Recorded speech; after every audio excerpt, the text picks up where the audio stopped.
தமிழக சட்டப்பேரவை தேர்தலுக்கான தேதி அடுத்த ஆண்டு மார்ச் மாதம் அறிவிக்கப்படலாம் அப்படின்னு எதிர்பார்க்கப்படுது. ஆனா அதற்கு வெகு முன்னதாகவே அரசியல் களம் சூடு பிடிக்க ஆரம்பிச்சு விட்டது. அதிருப்தி காரணமாக அதிமுகவிலிருந்து அன்வர் ராஜா, மைத்ரேயன், மனோஜ் பாண்டியன், மருது அழகராஜ் ஆகியோர் திமுகவில் சேர்ந்துட்டாங்க. தேர்தலில் போட்டியிட அதிமுகவில் சீட்டு கிடைக்காது என்பதால் இவர்கள் கட்சி மாறியதாக பேச்சு எழுந்தது. ஆனா திமுக தான் இவங்களை வலைவீசி இழுத்ததாகவும் பேச்சு உண்டு. அந்த வகையில எம்ஜிஆர் காலத்திலிருந்தே அதிமுகவில் இயங்கி வந்த செங்கோட்டையன் அந்த கட்சியிலிருந்து நீக்கப்பட்டாரு. இவர் திமுகவின் ஆதரவாளர் என்று அதிமுகவினர் விமர்சனம் செஞ்சாங்க.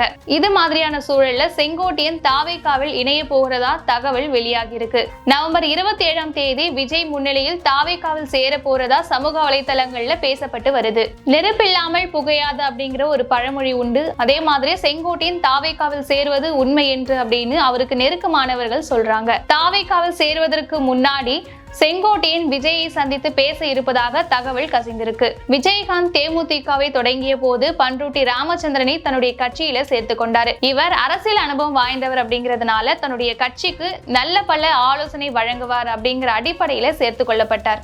அதே மாதிரிதான் செங்கோட்டையன் தாவேகாவிற்கு நல்ல ஆலோசகராகவும் வழிகாட்டியாகவும் இருப்பாரு அப்படின்னு விஜய் நம்புவதாக கூறப்படுது. செங்கோட்டையன் தாவேகாவில் இணையும் பட்சத்தில் அவருக்கு முக்கிய பொறுப்பு வழங்கப்படலாம் அப்படின்னு தெரிகிறது.